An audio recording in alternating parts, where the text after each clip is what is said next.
जय हिंद दोस्तों, classes with सत्यम के ऑफिशियल यूट्यूब चैनल दोस्तों मैं आप सभी लोग का स्वागत करता हूं।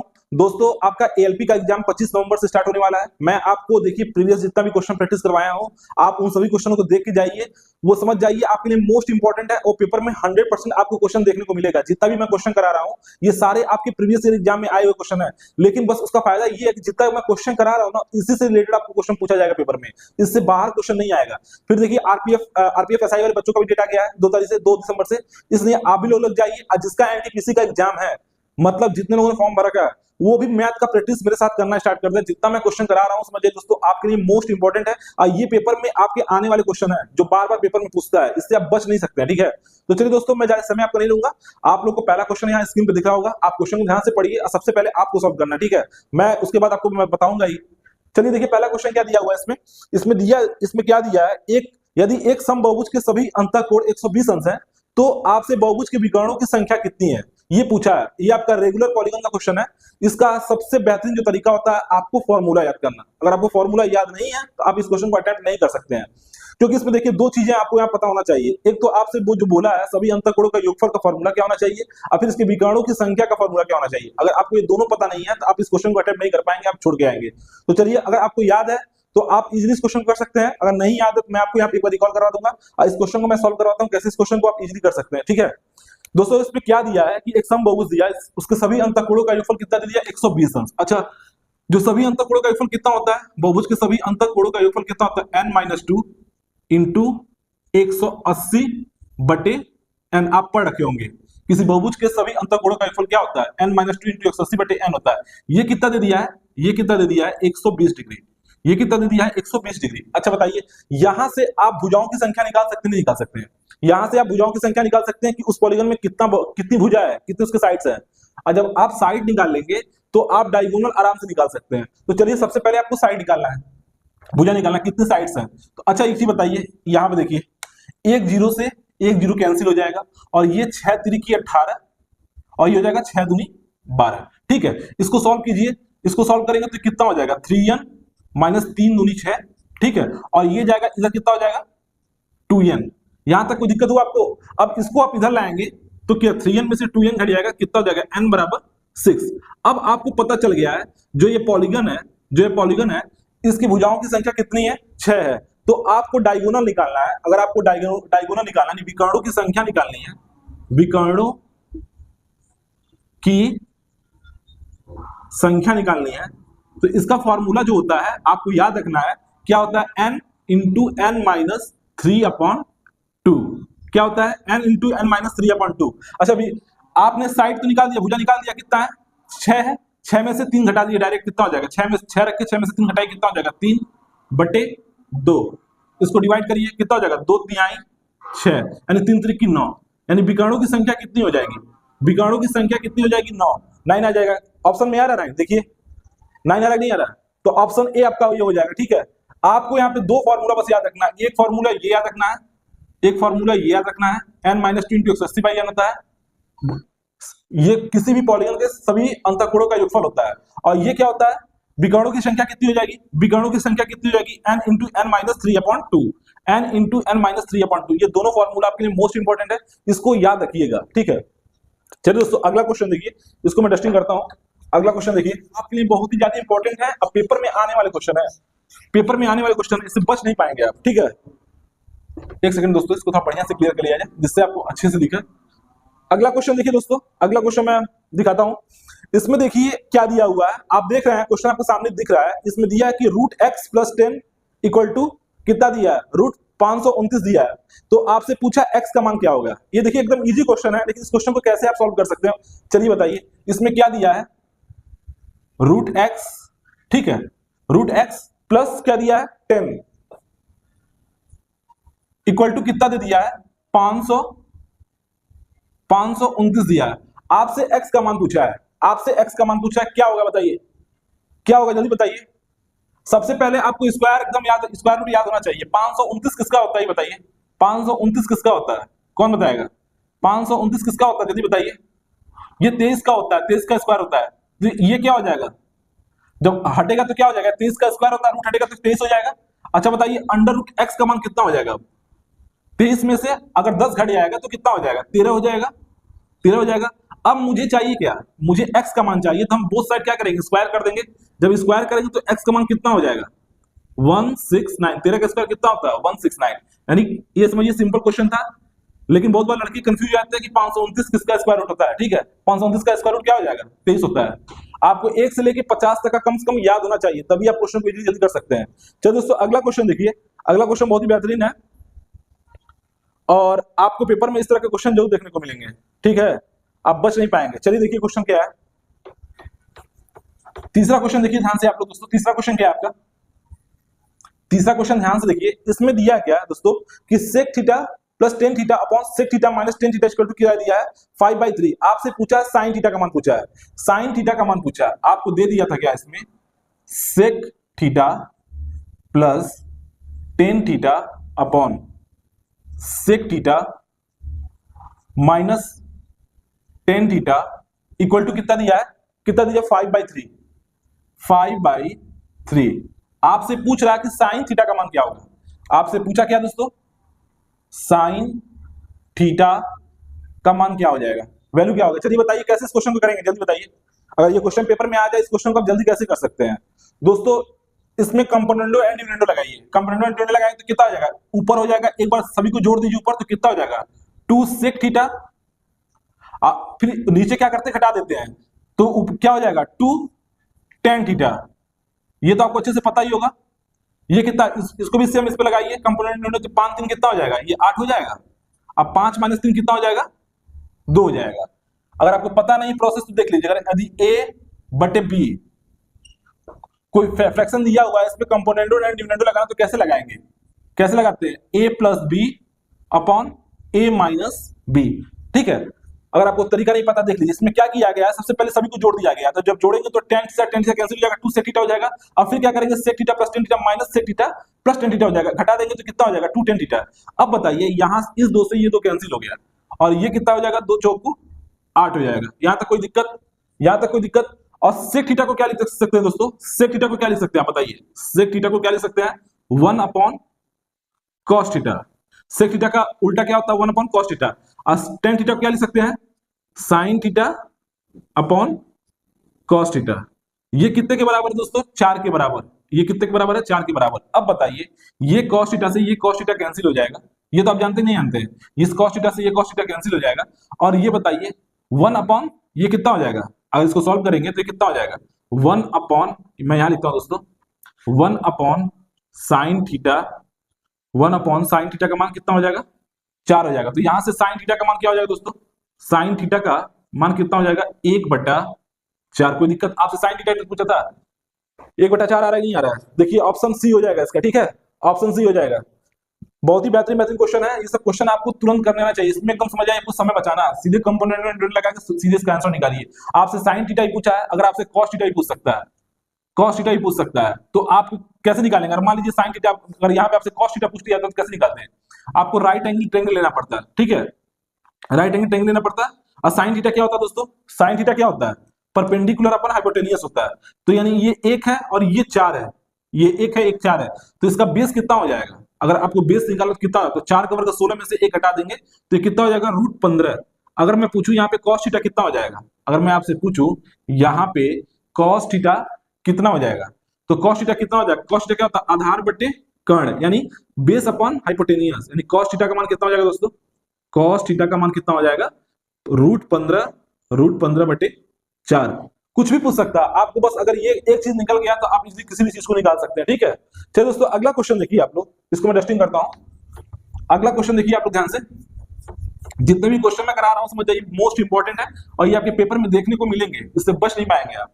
ये सारे के सारे क्वेश्चन पेपर में आने वाले हैं, जितना भी मैं क्वेश्चन करा रहा हूं सारे के सारे क्वेश्चन पेपर में आने वाले हैं। दोस्तों अगला क्वेश्चन ध्यान से देखिए, आपको क्या लिखा हुआ है, क्वेश्चन को ध्यान से सबसे पढ़िए। इसमें क्या दिया हुआ है, बोला कि एक कमरे के लिए उसकी लंबाई और चौड़ाई L इक्वल टू कितना दिया है, 3x + 10 मीटर, और B इक्वल टू कितना दिया है, 2x + 5 मीटर, यानी जो ब्रेथ है वो कितना दिया है, 2x + 5 मीटर।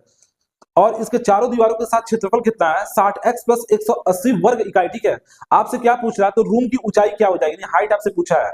बोला इसमें for a room it's length and breadth are the given, L is 3x plus 10 metre and breadth कितना है 2x plus 5 metre and the area of 4 of its wall together is 60x plus 180 square units, then the height of the room is. आपसे room का height पूछा है। चलो दोस्तों, इस question को कैसे आप कर सकते हैं मैं आपको बताता हूं तरीका। ठीक है, इसमें आपका लेंथ कितना दे दिया दोस्तों, आप बताइए मुझे लेंथ कितना दिया है, इसका लेंथ कितना दिया है 3x प्लस 10 मीटर, ये दिया ना, लेंथ कितना दिया 3x प्लस 10 मीटर। ब्रेथ कितना दे दिया दोस्तों, ब्रेथ कितना दिया है 2x प्लस 5 मीटर। आपसे बोल रहा है कि चारों दीवारों का क्षेत्रफल कितना दे दिया है, चारों दीवारों का क्षेत्रफल। आप बताइए मुझे कमरे के चारों दीवारों का क्षेत्रफल कितना होता है, चारों दीवारों का क्षेत्रफल, चारों दीवारों का क्षेत्रफल एरिया कितना होता है, आप पढ़ रखे होंगे क्या होता है 2 इंटू ब्रैकेट में L plus B into height. ये पढ़े नहीं पढ़े हैं, चारों दीवारों का क्षेत्रफल क्या होता है पेरीमीटर इंटू हाइट होता है। ठीक है, अब ये कितना दिया हुआ है, ये कितना दिया हुआ है मुझे बताइए, ये कितना दिया हुआ है 2L plus B into height. ये कितना दिया हुआ है क्वेश्चन में, कितना बोला है 60x प्लस 180 यानी 60x प्लस 180 स्क्वायर यूनिट दिया है। अब आपसे पूछ क्या रहा है, आपसे पूछा हाइट निकालना, कैसे इसको निकाल सकते हैं। चलिए, अब आपको पता है लेंथ भी पता है ब्रेथ भी पता है, आपको हाइट निकालना कैसे निकाल सकते हैं। देखिए ये हो जाएगा 2, अब लेंथ प्लस ब्रेथ कितना हो जाएगा, इन दोनों को जोड़ दीजिए तो कितना हो जाएगा 3 2 5 और 10 5 15, यानी कितना हो जाएगा 5x प्लस 10 5 कितना हो जाएगा 15। कोई दिक्कत हुआ इसको जोड़ने में, ये किसके बराबर है 60x प्लस 180, 60x प्लस 180 के बराबर है। ठीक है, अब इसको काट दीजिए, ऐसा करिए सबसे पहले 2 का मल्टीप्लिकेशन कर दीजिए, इसका 2 का मल्टीप्लिकेशन करिए, देखिए कितना इजी हो जाएगा। ये हो जाएगा, इसको सॉल्व करिए तो कितना हो जाएगा, ये आपका हाइट यहाँ पे है, ठीक है ना, ये हाइट है, आपको हाइट निकालना है तो कितना हो जाएगा, अगर इसका मल्टीप्लिकेशन कर देंगे तो हो जाएगा 5 दूनी 10x और ये 15 दूना 30। ठीक है, ये किसके बराबर हो जाएगा 60x प्लस 180 के। अच्छा बताइए कितनी बार में इसको काट देगा, देखिए कितनी बार में इसको पूरा का पूरा काट देगा। देखिए अगर यहां से आप 6 बाहर निकालेंगे तब ये कट जाएगा, या इसको कितनी बार में काट देगा, देखिए 6 बार में काटेगा नहीं काटेगा, इसमें 6 से मल्टीप्लिकेशन करिए, इसको 6 बार में काट देगा तो हाइट इसका कितना हो जाएगा, हाइट कितना हो जाएगा इसका 6 हो जाएगा। अगर ये आपको समझ नहीं आया तो यहाँ पे आप क्या कर सकते हैं, यहाँ पे क्या करिए आप 6 कॉमन निकाल लीजिए, जब 6 कॉमन निकालेंगे तो कितना हो जाएगा 10x और 6 3 की 18 30। अब ये बताइए ये 10x प्लस 30 से 10x प्लस 30 कैंसिल हो जाएगा तो हाइट कितना हो जाएगा आपका, हाइट कितना हो जाएगा 6 मीटर, हाइट कितना हो जाएगा आपका 6 मीटर। यही आपसे पूछा था, आप इजीली इस क्वेश्चन को निकाल सकते हैं। आपको बस ये चारों दीवारों का जो क्षेत्रफल होता है 2 ब्रैकेट में L plus B into height, यानी पेरीमीटर इंटू हाइट होता है। चारों दीवारों का क्षेत्रफल क्या होता है पेरीमीटर इंटू हाइट। क्वेश्चन ध्यान से देखिए आप लोग, ध्यान से देखिए क्वेश्चन क्या लिखा हुआ है इसमें, यदि ए बी से 80% अधिक है और बी सी से 20% कम है तो ए बी सी का मान क्या होगा। ठीक है, ए टू बी टू सी का रेशियो क्या हो जाएगा। चलो दोस्तों इस क्वेश्चन को देखिए, क्वेश्चन काफी इजी है, इस क्वेश्चन को कैसे आप इजीली कर सकते हैं पेपर में मैं तरीका बताता हूं जिससे आपको समय बचाना है। ठीक है, पूरा स्टेप करने का जरूरत नहीं है, लेकिन मैं आपको दोनों तरीका बताऊंगा, एक पूरा स्टेप करके बताऊंगा और फिर दूसरा बताऊंगा आपको कितना कम स्टेप में आप इस क्वेश्चन को इसका आंसर निकाल सकते थे। देखिए दोस्तों इसमें बोला है कि ए बी सी का रेशियो आपको देना है, इसमें बोला क्या है A B C। ठीक है, आपसे बोला है कि A जो है B से 80% अधिक है और B C से 20% कम है। सबसे पहले आप B C से 20% कम करिए। अगर मान लीजिए ये 100 है तो B बोला B C से कितना 20% कम है, यानी ये कितना हो जाएगा 80 हो जाएगा। ठीक है, ये 80 हो जाएगा। अब एक चीज बताइए, अगर आप बस यहां तक देख के चेक कर लीजिए, ये जो 20 चौक को 80, यहां पे देखिए 20 चौक को 80 और 20 पंजे 100, देखिए कहां पे ऑप्शन में 4:5 बनना है, बी और सी कहां 4:5 बनना है, वही इसका ऑप्शन हो जाएगा। बस दो ऑप्शन सेम नहीं होना चाहिए, अगर दो ऑप्शन सेम हो जाएगा तब आपको पूरा सॉल्व करना पड़ेगा। अगर दो ऑप्शन सेम नहीं हो रहा है तो जहां पे 4:5 बनेगा वही इसका आंसर होना चाहिए। अब देखिए कहां पे बनना है, चेक करिए, पहले ऑप्शन में 5 5 25, 5 चौक को 20 यानी 5 4 बनना है, पहला नहीं हो सकता है। यहाँ पे देखिए 5 चौक को 20, 5 5 25 यानी दूसरा ऑप्शन बनना है 5 चौक को 20 और 5 5 25 जो 36 20 और 25 वाला है। अब यहाँ पे देखिए तीसरा ऑप्शन नहीं बनेगा, 1:4 बन जा रहा है बी और सी का, और यहाँ पे देखिए ये तो कटेगा ही नहीं। तो आपको कंफर्म पता चल गया कि इसका जो ऑप्शन होगा वो ऑप्शन इसका बी हो जाएगा। अगर आपको सॉल्व नहीं करना तो आप यहीं से ऑप्शन निकाल सकते थे, फिर भी अगर आपको सॉल्व करना तो देखिए सॉल्व कैसे करना है। आपको ये तो पता चल गया कि बी और सी का रेशियो 80 और 100 का है। ठीक है, अब आपसे क्या बोला है, अगला स्टेप आपसे क्या बोला है, ये जो बोला है कि ए बी से 80% अधिक है। अच्छा बताइए 80 है, 80 से 80% अधिक करेंगे तो कितना हो जाएगा इसका बताइए। 80 का अगर आपको 180/100 करना तो कितना हो जाएगा, जल्दी बताइए। 20 से कितना है, यही बोला ना, ए बी से 80% अधिक है, तो कितना हो जाएगा? ये 80 ऑलरेडी है, डबल जीरो से डबल जीरो कैंसिल हो जाएगा, ये कितना हो जाएगा? 8 × 18। अब सबका रेशियो ले लीजिए, सबका रेशियो ले लीजिए, कितना हो जाएगा? ये देखिए, ये हो जाएगा आपका 4 दूनी 8, और ये कितना हो जाएगा? ये हो जाएगा 4 दूनी 8, और ये कितना हो जाएगा जल्दी बताइए? 4 × 25 = 100। अब बताइए कटेगा ये कितना हो जाएगा? 18 दूना, ये कितना हो जाएगा? 18 दूना 36, 20, और ये कितना हो जाएगा? 25। बताइए ऑप्शन कौन सा आ रहा है? बी आ रहा, नहीं आ रहा है? अगर आप चाहते तो एक स्टेप से ही कर सकते थे, ऐसे भी आप कर लेंगे तभी कोई दिक्कत नहीं है, ठीक है। आपको बस इजीली तरीके से करना है। हमेशा देखा करिए कि कहां किसका रेशियो कैसे दिया हुआ, उसी के हिसाब से चलिए। यहाँ पे आप पीछे से चलेंगे तो काफी इजी हो जाएगा, ठीक है। आप ए और बी का रेशियो ना लेकर सबसे पहले बी और सी का रेशियो ले लीजिएगा, तो देखिए इसका ऑप्शन क्या हो जाएगा? बी हो जाएगा, नहीं हो जाएगा? 36, 20, 25। यहाँ भी पहले भी आपको बताया था इसका क्या रेशियो होता है, 5 × 20, 4:5 का बनना था। चाहते तो एक लाइन में कर लेते हैं वहीं पे। बस इन सब क्वेश्चन पे समय बचाया करिए दोस्तों, क्योंकि एकदम इजी क्वेश्चन होते हैं। यहाँ पे जो आप समय बचाएंगे तो आगे जो टफ क्वेश्चन आएंगे उसको आप इजी क्वेश्चन में कर सकते हैं। चलिए दोस्तों अगला क्वेश्चन देखिए आप लोग, मैं अगला क्वेश्चन दिखा रहा हूँ। ये आपका एलसीएम एचसीएफ का क्वेश्चन आया, बहुत ही बेहतरीन क्वेश्चन है। देखते हैं कौन लड़का करके दिखाता है मुझे। इसको मैं डस्टिंग करूँ दोस्तों, सबसे इसको मैं साफ कर लेता हूँ अच्छे से, फिर मैं आपको बताता हूँ अच्छे से। अगला क्वेश्चन देखिए दोस्तों, बहुत ही बेहतरीन क्वेश्चन है। इसमें क्या दिया हुआ है कि 18 और 42 का आपका जो एलसीएम और एचसीएफ के गुणनफल ज्ञात करना है, ठीक है। इसमें दिया दो संख्याएं दी गई हैं, कौन कौन सी? 18 और 42, 42 दिया है। इसमें क्या दिया है कि इसका एलसीएम और महत्तम समापवर्तक एचसीएफ का गुणनफल बताइए। अच्छा संख्याएं क्या है? संख्याएं क्या है? मान लीजिए संख्या क्या है, ये 18 है और ये 42 है, ठीक है। अच्छा एचसीएफ क्या होता है, मुझे जल्दी बताइए, एचसीएफ क्या होता है? एचसीएफ को बोलते हैं हाईएस्ट कॉमन फैक्टर, जो दोनों में सबसे मैक्सिमम जो है वो कॉमन निकल रहा है। तो देखिए क्या कॉमन निकल रहा है? 6 इसको भी डिवाइड कर रहा है, 6 इसको भी डिवाइड कर रहा है, और कुछ निकल रहा है क्या? तो क्या हो जाएगा इसका एचसीएफ? कितना हो जाएगा? 6 नहीं हो जाएगा। इसको आप क्या लिख सकते हैं? 6 तिरिकी 18। इसको आप क्या लिख सकते हैं? 6 सत्ते 42। जो इसका हाईएस्ट कॉमन फैक्टर जो निकल रहा है वो क्या निकल रहा है? 6 निकल रहा है। तो एचसीएफ क्या हो जाएगा? 6 हो जाएगा। अगर मैं बोलूं एलसीएम क्या हो जाएगा? LCM list common multiple. तो इसमें आपको मैक्सिमम निकालना है। अब बताइए मुझे, अगर देखा तो यहां से कितना निकल जाएगा? 9 निकल जाएगा। 9 दूनी 18, ये 7 छक 42 है, तो कितना निकल जाएगा? 2 भी निकल जाएगा, और क्या हो जाएगा? 7 भी हो जाएगा, ठीक है। एलसीएम कितना हो जाएगा? आपको हाईएस्ट कॉमन फैक्टर निकाल, मतलब लिस्ट कॉमन मल्टीपल निकालना है। तो 9 निकल जाएगा यहाँ से, और यहाँ से कितना हो जाएगा? 2 तो ऑलरेडी है ही है 6 7 42 में, तो कितना हो जाएगा? 9 दूनी 18, 7 42। अब बताइए इसका एलसीएम ये हो गया। आपसे पूछा क्या है? आपसे पूछा है कि इसका एलसीएम और एचसीएफ का मल्टीप्लिकेशन होगा 9 × 2 × 7 हो जाएगा, ठीक है। अब आपसे पूछा क्या है? इसमें पूछा क्या है? एचसीएफ और एलसीएम का प्रोडक्ट पूछा है, इन दोनों का एलसीएम का। अच्छा एक चीज बताइए, ये कितना हो जाएगा? 9 दूनी 18, और 18 से कितना होता है? 126। 126 ही होता है ना। 18 95, 18 6 108, 18 से कितना होता है? 126 होता है। अब बताइए इसका मल्टीप्लिकेशन करेंगे 6 × 126, ये कितना हो जाएगा? जल्दी बताइए। 6 6 को 36 हो जाएगा, 6 दूनी 12, 12 और 3 कितना हो जाएगा? 15 हो जाएगा, और 6 का 6 1 7, 756, 756 हो जाएगा। देखिए 756 आ रहा है नहीं आ रहा है? ऑप्शन ए हो जाएगा।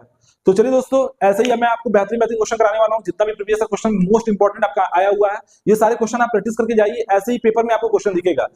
अगर आप लोग को मेरी क्लास पसंद आ रहा है दोस्तों, तो मेरे चैनल को जरूर सब्सक्राइब कीजिए, लाइक कीजिए, कमेंट कीजिए दोस्तों, क्योंकि जितना भी चीज मैं आपको करा रहा हूं आप लोग को देखना बहुत जरूरी है, क्योंकि वो पेपर में आपका समय बचाएगा। जो भी चीज देखिए, जितना भी मैं क्वेश्चन आज करवाया हूं उसमें कुछ ना कुछ चीजें आप जरूर सीखे हैं, चाहे फॉर्मूला में बताया हूं, चाहे कॉन्सेप्ट बताया हूं, चाहे तरीका बताया हूं, कैसे आप कम स्टेप में क्वेश्चन को कर सकते हैं। तो चलिए दोस्तों अच्छे से अपना पढ़ाई कीजिए, आप लोग समय बहुत कम बचा हुआ है, अच्छे से तैयारी करके एएलपी वाले बच्चे एकदम लग जाइए, क्योंकि 10 दिन बचा हुआ। अपना जीएस वाला सेक्शन बढ़िया से अच्छे से रिवीजन कीजिए, और मैथ और रीजनिंग वाले सेक्शन में बढ़िया से प्रैक्टिस कीजिए, ठीक है। आप लोग की वैकेंसी काफी अच्छी है, इसलिए अच्छे से प्रैक्टिस करके दीजिए, आप लोग का 100% हो जाएगा। चलिए दोस्तों धन्यवाद, थैंक यू।